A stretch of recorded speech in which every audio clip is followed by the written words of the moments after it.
Welcome back. Today we are making this adorable Rudolph the reindeer cake. It's made with some really fluffy chocolate cake layers that are made with cake flour, so you know they're super soft and tender.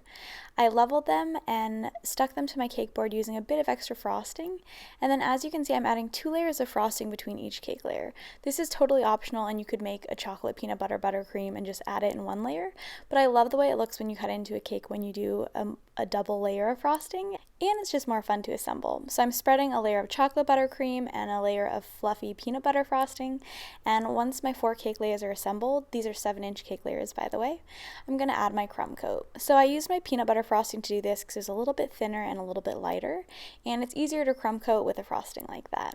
Once I had fully covered all the cake layers, I smoothed it using my bench scraper and then cleaned up that top edge with a small offset spatula. I chilled the cake in the freezer for about 10 minutes until the frosting was firm to the touch, and then I covered it in a thicker second layer of frosting using my chocolate buttercream. So since this is a Rudolph cake, I wanted to use the darker frosting to look like his fur, and I'm adding a pretty generous layer of frosting here, and I also wanted to do something a little bit different. So to really give him kind of a cartoonish aspect, I decided to add a bit of extra frosting around the base and then curve the top as well to really make him kind of look like a cartoon head. This ended up taking way longer than it should have, and I had to use an acetate sheet, so that is totally optional as well. Next, it was time to work on his antlers and his ears, and to make them, I'm just using some melted dark chocolate that I put in a piping bag. I did a rough sketch of the antlers and ears that I wanted just to make sure that I got the sizing right, and I tried to mirror them ahead of time too so that they would look pretty similar. You can see I'm not exactly following my drawing to a T, but it did help me make sure I got the shape right.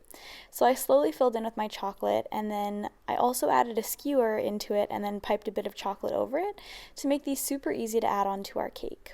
For the ears, I ended up adding 2 toothpicks just because they're a little bit shorter and they'd work easier for pressing the ears into the cake.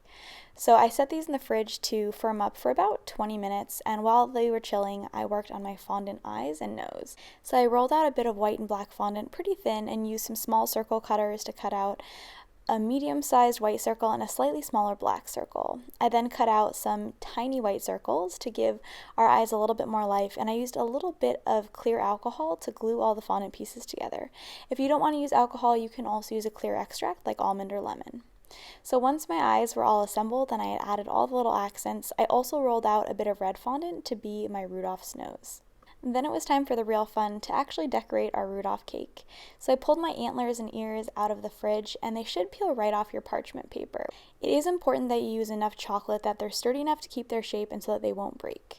I ended up using about 2/3 of a cup of dark chocolate chips to make these. So I first added my antlers to the top of my cake, and then I added my ears to the side, followed by Rudolph's signature red nose. I made his nose pretty big. You can definitely make it smaller if you want. Then I used a bit of buttercream to help my eyes stick in place, and then the finishing touches were just to pipe on his little cheeks and pipe some frosting onto his chocolate ears to help them kind of match better and bring the whole cake together. If you want to make this cake in advance, I recommend waiting to add the antlers just so that it'll be easier to store in the fridge, and also the antlers are super easy to press into the cake the day of. So there you have it, our Rudolph cake is all ready to go. I hope you guys enjoyed this video. Thank you so much for watching, and hopefully I will see you guys again soon.